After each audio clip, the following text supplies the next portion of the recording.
So guys, for the first method, we're going to head over to search and type in Task Manager. Click on it.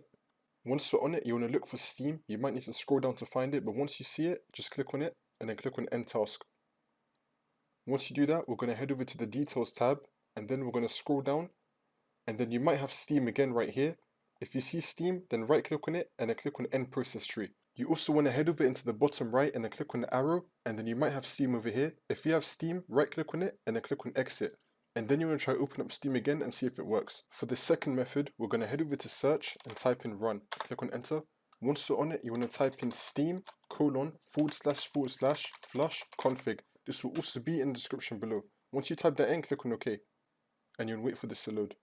Once that's been done, you want to see if that works for you. But if not, we're going to move on to the third method. For the third method, we're going to head over to search and type in check for updates. Click on it.